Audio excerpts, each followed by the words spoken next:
As podcasters, we're always wondering, how do we make our show amazing? How do we make this thing better? So you've got questions, and I've got answers.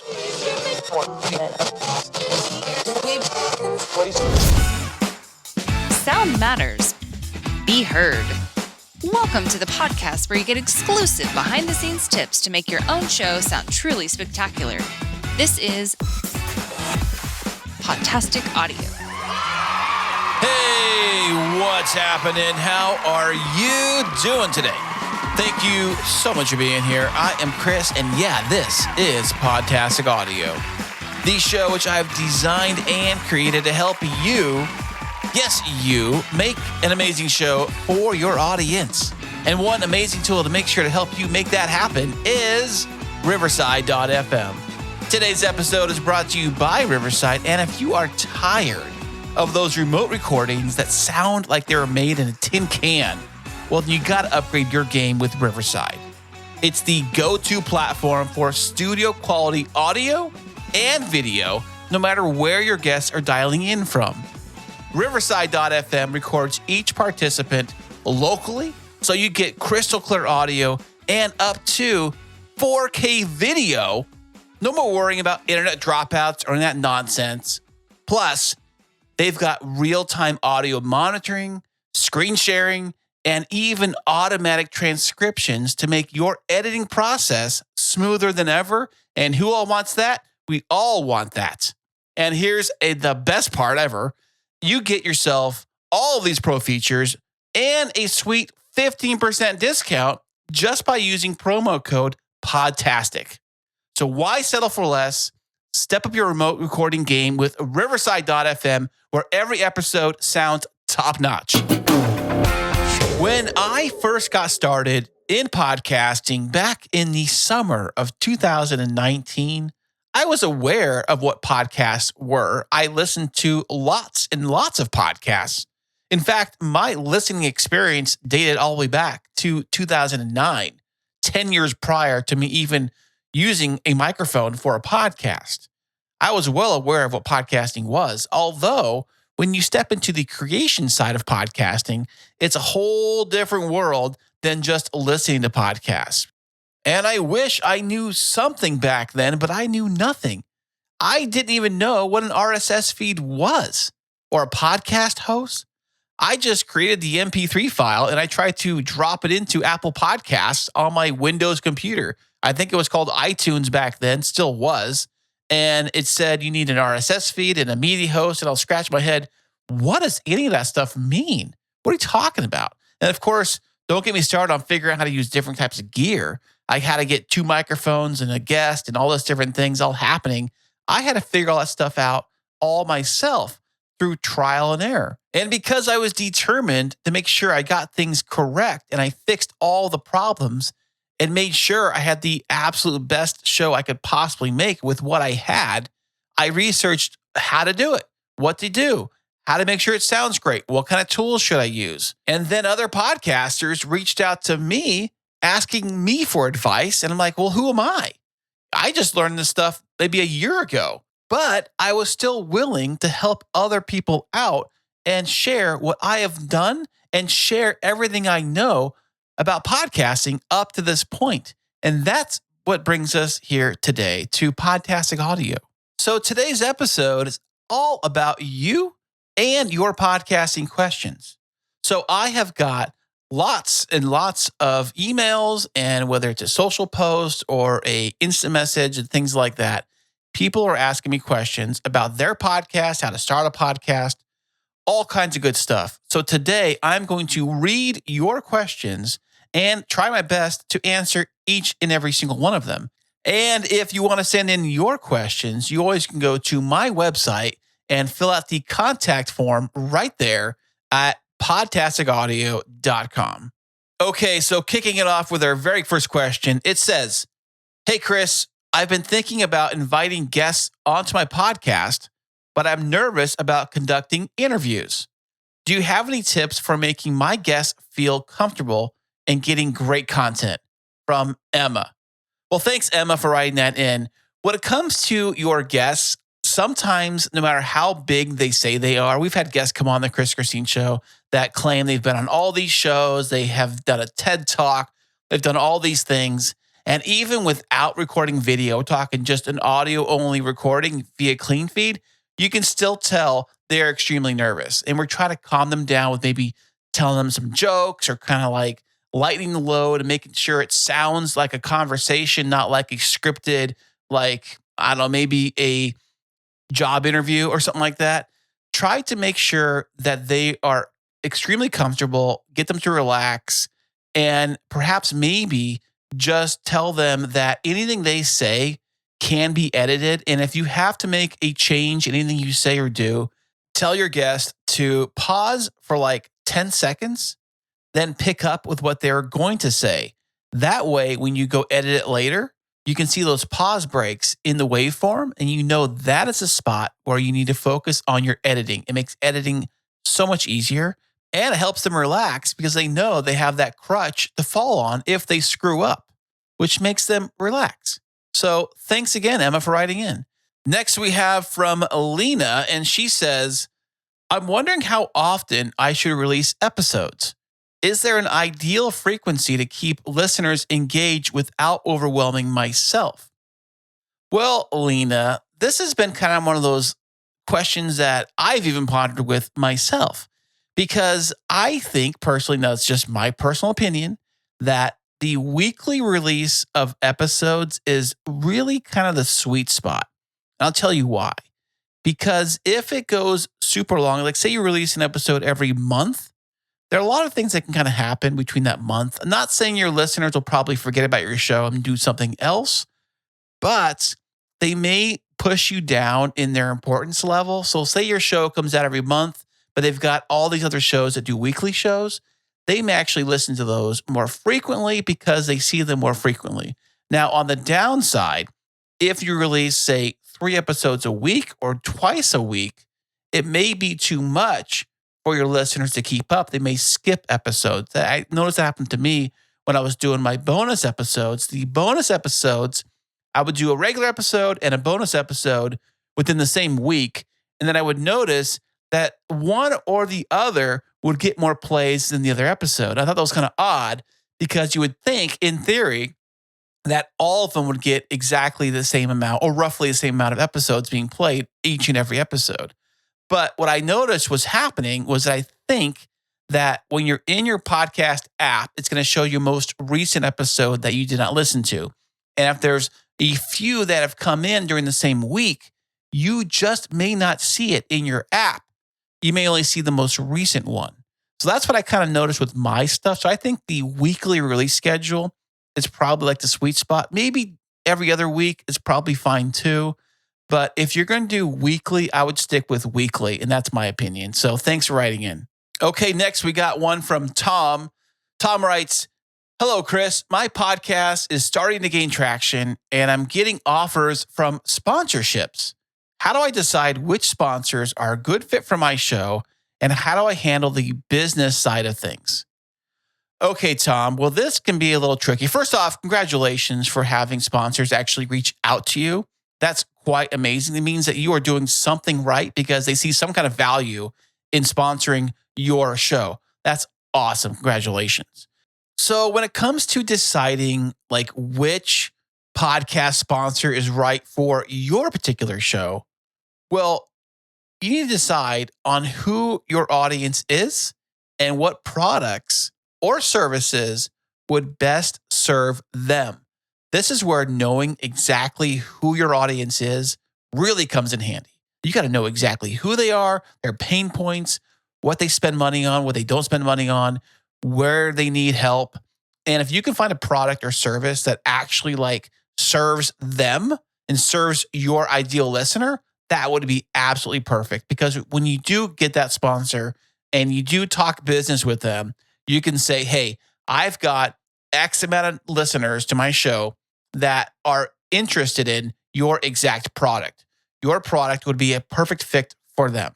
So let's do business. And when it comes to actually doing the business side of things, like you said, this is where things can get a little tricky because now you don't have the flexibility to, I'm taking this week off, or I'm taking a break for the summer, or I'm taking this, or I'm doing that. Because if you are under contract with a particular sponsor, they may say, we are here every single week. You got to produce an episode every single week. That's what the contract says. Whether you're sick or not, you got to make a contract. You got to do it. So things can get a little murky if you do things like that.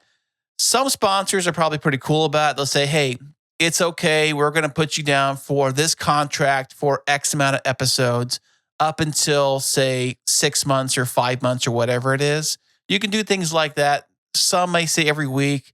Some may say every episode. It all kind of depends. But the goal really is to make sure that you can find a sponsor that matches up with what your listeners actually would use. Okay, moving on to the next question I have here. This one says, hi, Chris. I've been podcasting for a while now, but I'm still not sure how to effectively track my podcast performance. What metrics should I be focusing on? And how can I use that data to improve my show? From Dave. Well, Dave, that is a great question.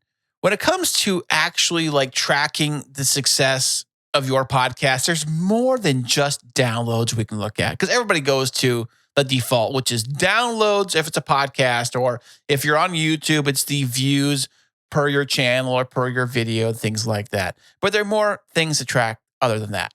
One thing you can track really is, has anybody actually responded to you via a social media post or a DM or an email, or somebody met in the street that listens to your show? Has anybody actually given you any kind of feedback on your show? Feedback that you did not solicit first, meaning that you didn't go up to them and say, hey, did you listen to my show? What do you think? Not like that. If that person engages with you and says, hey, I just checked out your show, it was great, or this or that, that's kind of a good measurement of success, because more than just looking at numbers on a screen, you actually know that somebody physically listened to your show. They're actually telling you they listened to the show, and they're telling you, things about it, good side or bad side about your show. Actual real engagement with real people, I think, is the ultimate, performance guideline when it comes to measuring your podcast success. But you can focus on numbers like data and things like that. Now, if you are going to focus on actual download data, then the number you really need to worry about is not so much how many downloads did I get overall. It's not how many downloads I got over the last month. It's how many downloads does each episode get, and how many downloads did that episode get within the first 7 days of its release. Now, the reason why you say 7 days is because that will give you a somewhat, not always, a somewhat accurate representation of your audience size. So if you're getting 100 downloads within the first 7 days of a single episode's release, there's a good chance you have roughly 100 podcast listeners, assuming that data trends from episode to episode, week after week after week. Now, I know they do fluctuate from time to time, but you also can kind of take an average of that 7 days, and that should give you somewhat of a close idea of how big your audience size really is. But I still think that actual engagement really is what matters most. Great question. So moving on to the next one. Hey, Chris, I've noticed that my episodes are longer than most episodes in my genre.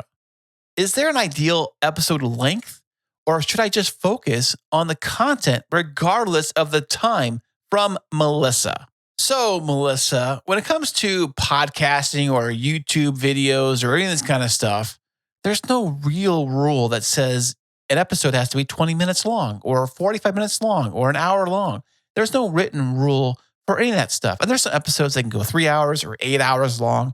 And there's some podcasts that can do things in 1 minute.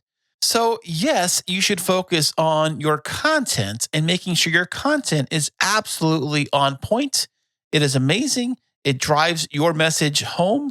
And no matter how long it is or how short it is, there's no such thing as too long, only too boring. So make sure your show delivers amazing content no matter how long it is. Thanks for the question, Melissa.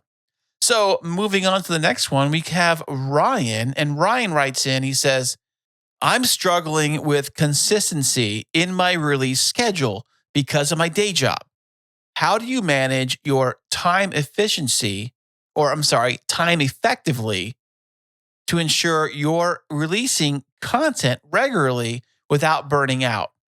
Well, Ryan, this has been a struggle of mine for the very beginning, really. When it comes to consistency with your release schedule, and if you have a day job, I get it. I've got a day job and I've got lots of things going on. So podcasting for me kind of comes in when I have time to physically do it. So lately, I've been doing my recordings on Friday evenings. But right now, I'm recording this on Wednesday evening because that is the only day this week, only time slot this week I'm available to physically record. Now, if you're doing a live show where you have a live stream that happens on Thursday night at this time or Friday at that time, it's very hard and very difficult to lock those times in, especially when you have guests coming in and different people, things like that, which makes regular podcasting, I'm going to call it podcasting classic, so important because you can record this on a Wednesday or a Friday or any day you want, and it does not affect the listener on the other side because they can listen to it anytime they want. So if you're having problems getting consistent with your release schedule, here's what I would do. Try to record the week before you release, not the week of the release. I made the mistake on the Chris and Christine show. I would stay up all night thinking that the night we recorded the episode, I had to edit it and release it the same night. I don't know why I thought that. Maybe because the stupid media host we were using, I couldn't figure out how to do the time release of the episode, which is what I'm going to get to, is that if you set a date and time release for the episode on whichever podcast media host you use, I've been doing that. It comes in so amazingly well because I can record, edit, and produce an episode on Wednesday and then have it set to go out on Monday morning and be done with it. That way, it's already ready to go on Monday. And even if I don't edit it on Wednesday, I've got Thursday, Friday, Saturday, Sunday to put it together and have it out by Monday. So if you can figure out what works best for you and your schedule and give yourself a little bit of buffer before the actual release day. And if you get to it early, great. You can set it to release on that Monday in advance. And I also found this out, at least with Libsyn, which I host this podcast on, is that I can set out multiple episodes to go out in advance. So let's just say I can have this Monday's already ready to go, set that out Monday, and then I can have the next Monday's ready to go, and the Monday after that set in there ready to go. In fact, when I went on that trip over the summer, that's exactly what I did. I had 3 episodes pre-recorded and had all of them set to go out Monday, and then the Monday after that, and the Monday after that, so that when I did get back into town, I was ready to record the next one. It's already ahead of the game. So I suggest that you try to batch record at least maybe 2 episodes in advance. That way it gives you that buffer for figuring out when things can happen around your work schedule. Thanks, Ryan. Thanks for writing in. I really appreciate it. So moving on to the next one, it says here, I'm considering rebranding my podcast to attract a broader audience. What should I keep in mind when making a big change like this? And how do I avoid losing my existing listeners? From Alex. Well, Alex, when you mean broader audience, what does that actually mean? Because if you have a podcast that falls into a particular niche, you shouldn't be thinking broad. You should be thinking laser focused. I'm going to serve this one listener, and everybody should come in. So I think what he's saying is that a broader audience, he might mean changing his show into something completely different.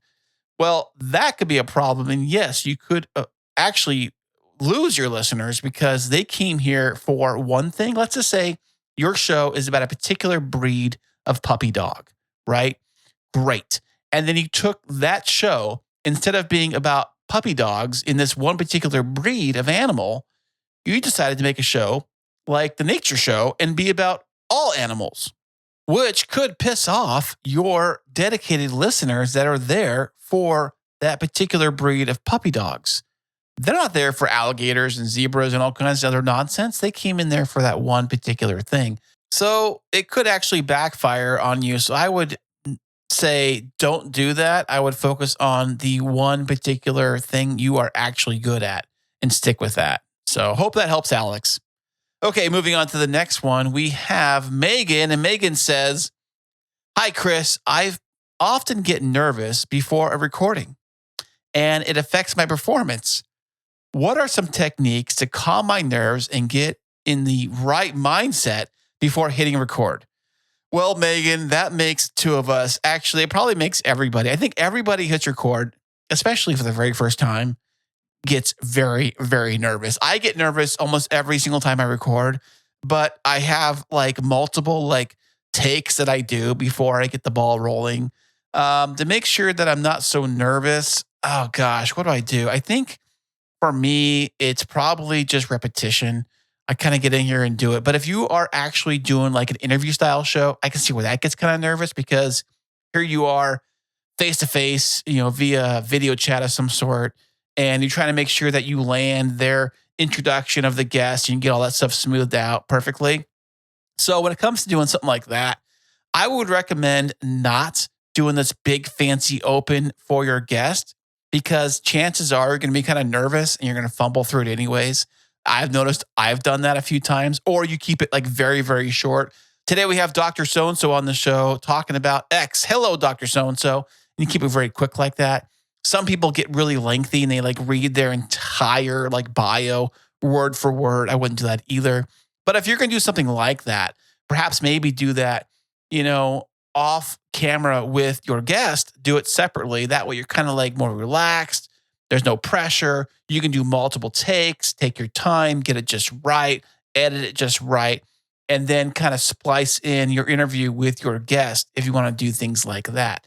But all I can say is just trying to relax, have fun, and remember, everything you do on a podcast can be edited out later.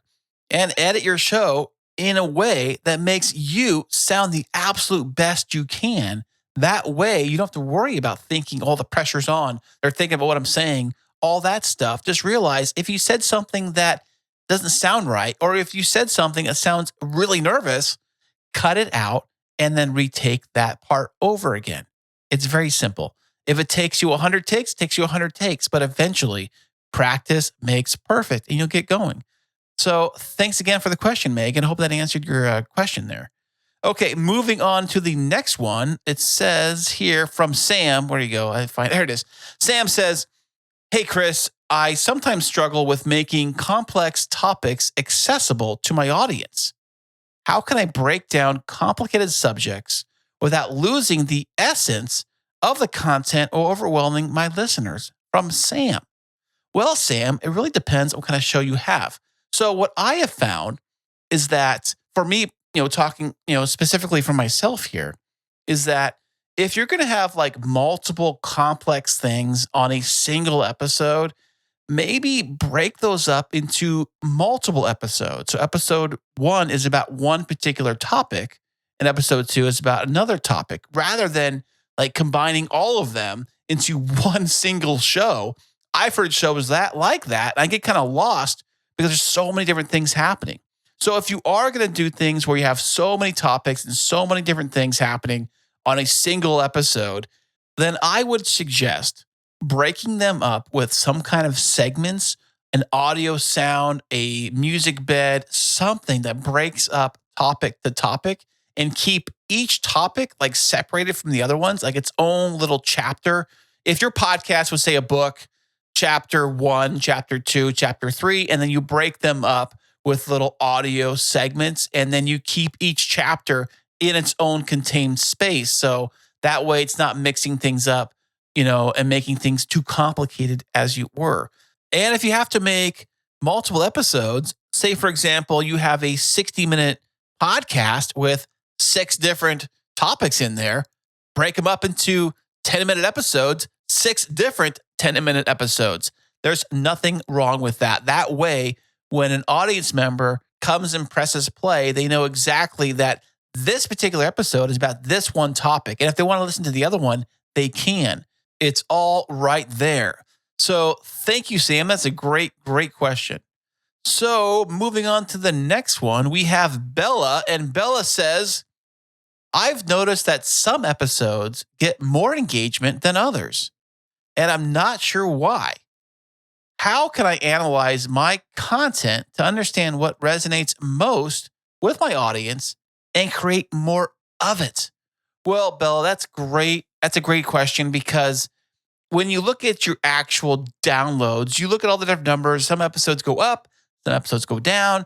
Sometimes you get more feedback on one episode than on another episode. And you all trying to figure out this data can drive you nuts, actually. But what it does do is you will notice a trend, because some episodes you think, oh, this episode's going to be amazing. It's going to be off the hook. It's great. You throw it out there and then you get little response. You get very little downloads. And you're like, what happened? Why is this episode falling flat? And then you'll put another episode out that you just pulled out of your butt out of nowhere. And it's like a throwaway episode. It's like, well, this episode's going to be like whatever. And then everybody loves it. They think it's the greatest episode you ever done. You're trying to scratch your head like, well, should I focus more on like the slacking off and doing like half-ass episodes? Or should I actually do something that's actually like legit and serious? But if one of your episodes does see a lot more engagement, people writing you or texting you or messaging you on that particular one episode, ask them why. Ask them, why did you like this episode so much? What was great about this episode? Take notes, take the feedback, and then that way you can understand maybe this type of content on this episode is what's resonating best with listeners. Then you can take that information and use it to craft the next episode. And maybe instead of talking about subject A, but your listeners want you to talk about subject D, then talk about that instead. Your podcast is never set in stone. It's not a foundation that's rock solid. It can never be changed. Once you have it all set and done, it is good to go. You can never, ever change it. And that is not true. You can change your podcast any way you want at any time you want. You can talk about one thing. You can talk about another thing. You can do interviews, and then you can do solo episodes. You can do a co-hosted show, then flip-flop back and forth, any which way you want to do it. It's your show. So have fun, enjoy what you do, and keep on keeping on. So moving on to the next question I have here. This one comes in from Carla, and Carla says, hey, Chris, I've been using the basic USB microphone, but I'm thinking of upgrading. What should I look for in a new microphone to get a richer, more professional sound without breaking the bank? From Carla. Now, Carla, this is a fantastic question. This is probably the question that launched this podcast in the first place. Because when we were using basic USB microphones on the Chris and Christine show, it was fun and all. But for some reason, I wanted to take our podcast to not to say the next level. I just want to make things a little easier and a little more comfortable. Now, if you are doing a solo show or even just an interview style show where it's just you and you're doing a Zoom interview of some kind, hopefully you're using Riverside.fm, shout out, and you are doing things just remotely over a screen, you on one end, your guest on another end, and it's just you, a simple USB microphone will probably work just fine. But if you have multiple people in the same room with you, you and a co-host and another guest or something like that, all in the same location, you're going to need some kind of audio interface to make that happen, whether it's a Rodecaster Pro or any kind of audio interface that can take in XLR inputs. Now, you'll need XLR microphones. The microphone I always recommend is the Samsung Q2U, because you can hook it up USB like you're doing right now into your computer, or you can hook up via XLR to any kind of console interface that is out there. Rodecaster Pro or the Zoom PodTrack P4. In fact, actually, if you're thinking about upgrading from a basic USB, I would suggest getting the Zoom PodTrack P4, because that will allow you to plug in up to 4 microphones and have everybody talking into them right there in the same location. You can record directly onto the thing via a small memory card. You can add sound effects. You can plug in your phone, I believe, into it. You can plug in a computer to it so you can have like that Zoom call or whatever you're doing coming in there. So, for example, you could have you and a co-host and a person coming in via Zoom into the Zoom PodTrack P4 and record everybody individually right there. Separate audio tracks for everybody. Plus, if you want to do that, you can add in sound effects or music jingles right there on the Zoom PodTrack P4. It's a fantastic device. The only downside to it I noticed is that the sound quality is not as good as something like a Rodecaster Pro or something like that. It doesn't have any effects really onto the audio. It's pretty raw audio that goes into it. Some people like that. Some people it's great, but you need to make sure your room sounds great and it's not a lot of echo, crosstalk, and things like that. Now, as far as microphones go, you really want to make sure that you stay clear of condenser microphones. Don't get those.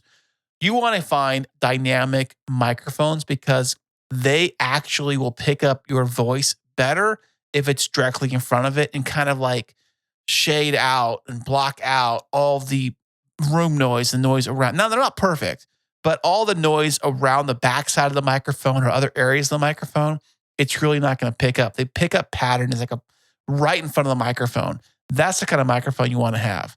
Now, the Blue Yeti microphone, which you might be having right now, which most people have, it's a condenser microphone. It's actually horrible because what happens is that it picks up like every single thing very, very well. Yeah, it picks up audio very, very well from your neighbor's bedroom. It'll pick that up, no problem.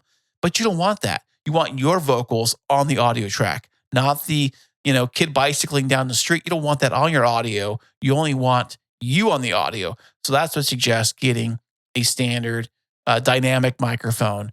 Just look them up. There's a bunch of them to use. The one I'm using right now is the Rode Pod Mic. I love the Rode Pod Mic. They're only $100 US. If you want to go the XLR version, you got double the price. It's $200. It does the USB version, which is great, and it does the XLR version. It does both, which is fantastic. I have both microphones. They both sound pretty much the same. But if you're looking to get great sound without having to spend a lot of money, then I would start with the Zoom PodTrack P4. Okay, I hope that answered your question. Moving on to the next one, we got Nick. And Nick says, "Hi, Chris. I've been considering collaborating with other podcasters to cross-promote our shows. What's the best way to approach potential collaborators? And how can we make sure it's a win-win?"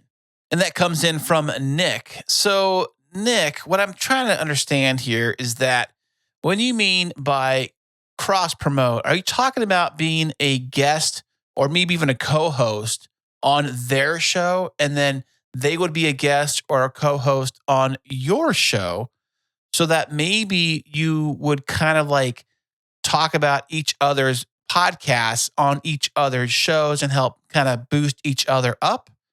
How would you make that happen? Well, what I would suggest doing is try to figure out another show that is very similar to your show. And before you get all upset thinking, I'm not going to talk to the competition, and they're all competition, don't worry about that. There's really no real competition in podcasting, at least in podcast listening. The only competition would be is if each of us were selling the exact same services to our listeners. That's kind of really it. But there are plenty of hours in the day for people to listen to more than one podcast. There's plenty of hours to listen to 10 podcasts. So I wouldn't worry about that so much. So here's what you do. You figure out your podcast niche and exactly what kind of genre it's in. Search other shows that are in that exact same niche that are very similar to yours. And then you reach out to them. And that's when you do your collaborating with other podcasters and say, hey, we share the same audience. What if we do like a group show thing where I'm on your show, you're on my show, or maybe we can do a joint venture where we do one giant show together where we're all talking together, and that same audio, that same podcast gets played on both of our shows because it's both of us. That's another way to do it. Now, that could potentially get the audiences of each show to listen to both shows. That would be the goal, and that would be your win-win you're talking about here, is if both audiences listen to both shows. That would be amazing.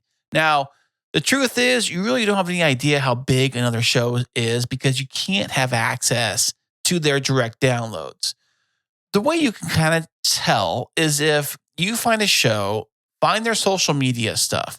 If they're on YouTube, obviously you can see their subscriber count and their views on there. But if you don't have access to that or you don't have that, you could just look at their social media, see how big that is, see if they have a lot of likes on their posts, see if they have a lot of comments on their posts, things like that. And you kind of gauge how big or how small a show is, but there's no real guarantee with that either. But it just gives you an idea. But I would suggest finding other podcasts in your exact space, reaching out to them, and try to work out something that will benefit both you guys. Thanks so much for the question, Nick. I appreciate you writing in. So, moving on to the next one, we have Rachel, and Rachel says, I want to add music and sound effects to my podcast, but I'm not sure how to do it without overpowering my content. Do you have any tips on how to effectively integrate audio elements into my episodes? From Rachel. Okay, Rachel, this has been something that I learned to do before I even recorded my very first episode. You see, when I was learning how to do podcasting in the very beginning, I knew that I needed some kind of audio editing software. And I went on the old Google machine and I typed it up, free audio editing software. And of course, GarageBand came up and this thing called Audacity came up and it said it was free. And then I kept seeing it pop up in different forums and different things, Audacity for podcasting and all this different stuff. And I even typed up like, what are the best audio editor softwares out there? And Audacity popped up on the list there too. I'm like, well, for free, let me check this thing out and give it a try.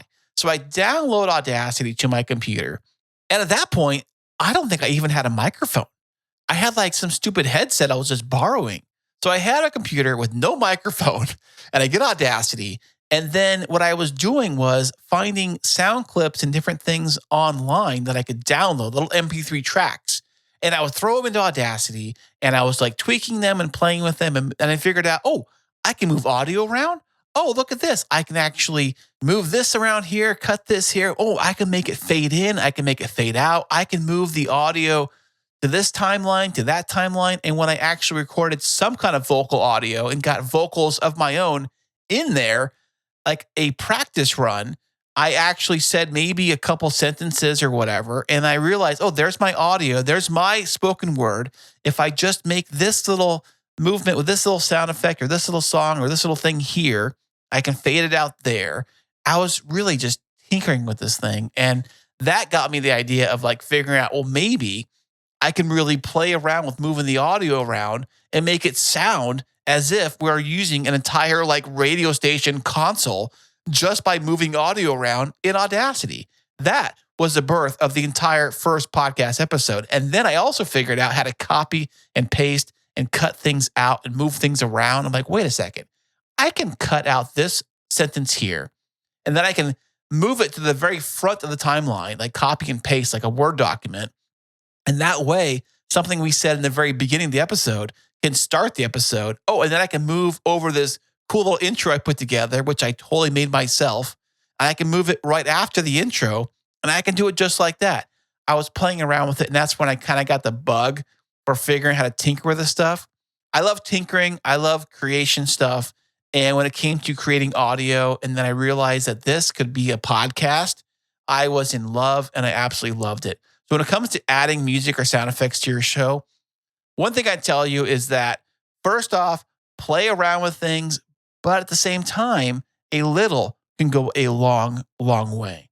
There are some shows that will flood their podcast episodes with like 1,000 different sound effects and like 1,000 different elements and all kinds of stuff. Like every sentence, like after one point is made, they'll have like this crazy sound effect. Or between each question they ask their guest, they'll have like some music swoops in and swoops out, things like that.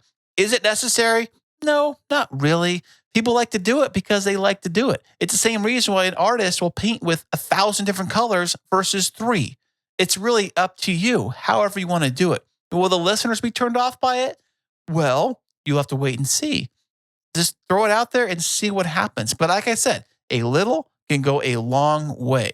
So thanks for the question, Rachel. I appreciate you writing in. So we are down to our very last question coming in from Aaron.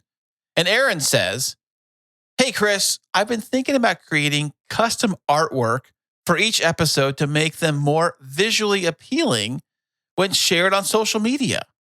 How important is it to have unique episode artwork versus just showing my show's main artwork? From Aaron. Well, Aaron, this is a fantastic question. So first off, do you have to have individual episode artwork for each episode? No, but you do have to have actual show artwork. The artwork that is for the podcast itself, that has to be 3,000 by 3,000 pixels maximum or 1,400 by 1,400 pixels minimum. And I believe it has to be 500 megabytes, but it has to be a square design, exact square dimensions. That is one thing we screwed up with on the Chris and Christine show. I think when we created our very first artwork, it was not entirely a square. It was slightly off. So when we did upload it to all the podcast hosting stuff, it did kind of like adjust and kind of, I think what happened is it kind of like changed the image a little bit, stretched it out or whatever it did to make sure it was the square shape. So that's one thing to consider when you do that. And also the same thing goes for if you're going to make individual artwork for each episode. Now, why would you do that? If you go into your Apple Podcasts or wherever podcast place you go to, and you see the different shows and you see the artwork for the main show, like I said, there's a lot of shows that just have the regular artwork for the main show, and that's all they have for every single episode. And that is entirely fine. You can totally do that. But if you were to look at a YouTube channel, any YouTube channel that's out there, what is the most important thing other than the video itself? It's got to be the thumbnail for that video. Because when you are looking at a computer page of all these different thumbnails, of all these different videos to watch, the thumbnail that looks the most enticing is probably the one you're going to click on and watch. I look at podcasting kind of the same way, because if your list of all your episodes are broken down on your actual website, whichever website you have for your podcast, it could be the actual, media page, website, you can use that, or pod page or podcast page, or whatever you want to use, where you actually have all of your episodes in a row, listed out on your website. When a listener or potentially a new listener goes to that website and they look at all your stuff, remember, I know all the titles are going to be there, but a lot of people are just going to judge what they're going to look at or listen to based solely on what they see. So if they see an image that looks enticing, that says basically what that episode is about within the graphic artwork that you created, there's a good chance they're going to click on that. And that's what it's all about. It's actually getting people to want to click on a particular episode. Now, how do you do that? Is make sure that the episode artwork, think of it like YouTube thumbnails. Because if they see it, they're going to say, that looks enticing. I want to listen to that episode because it's about this. So if you have guest interviews, an easy way to do that is take an image of them. You can put them on your episode artwork, and then maybe have the episode number or the name of the episode or whatever on that same thing. You can do that. But I also like to do is somehow infuse my actual artwork within the actual episode artwork, so that if somebody stumbled upon just my episode artwork alone, they would still know what show that belonged to because it's in the artwork still. That's just my personal advice. I know some shows will throw that away and just put a headshot of the guest and maybe their name, and maybe that's it, really. But that's cool and all, but it still doesn't tell you which episode or which podcast this is from and things like that. So the cool thing is that when you do create episode artwork, is that not only will it show up in all the podcast apps, or at least most of them, like Spotify, Apple, I think a lot of them do show episode artwork on the screen of your phone or your Apple CarPlay, which is very, very cool, because here you are driving down the road, you got your phone plugged into Apple CarPlay, you're listening to your favorite podcast, and not only does the podcast name and episode show on the screen, but also there's a big old logo that you created for that individual artwork, which could have that guest or that topic or that whatever on there. And that way they know this is this episode. It just looks clean. It's like a clean look, I think. And I absolutely love creating episode artwork for all my episodes. On the Chris and Christine show, I think I figured this out probably around episode 3 or 4. You actually could do this. And I'm like, that's amazing. I absolutely love it. And it wasn't until I started using Spotify to listen to episodes that I actually noticed it was showing up in the Apple CarPlay in my truck. I was like, that is so cool, because that's something I created graphically. It's showing up on the screen for that particular episode, and it's about that episode right then and there. It just had a really clean, nice look. And that's the way I like to use it for, but you also can use it for social media posting. That's another thing I use it for. So not only does it show up in all the apps and all the podcast apps as that particular episode and your website, you can still use that same graphic for social media promotion for that particular episode. It looks great. It's easy to do. You already have the graphic. It's already done. All you got to do is use it for social media. Bada boom, bada bing. It makes things amazing. Now, I know some people aren't very, they can't do graphics very well, and it's very difficult to do that kind of stuff. You can use Canva. I used Canva to create the original artwork, but I don't use Canva to create the episode artwork. There's a couple apps I have on my iPhone that I use to overlay different images and change things and do things like that and do from backgrounds. And it's really kind of a cool app I have. I think I paid for it. And there was another app I used that actually I used to create the different text font that goes on top of it. So I actually used 2 different apps.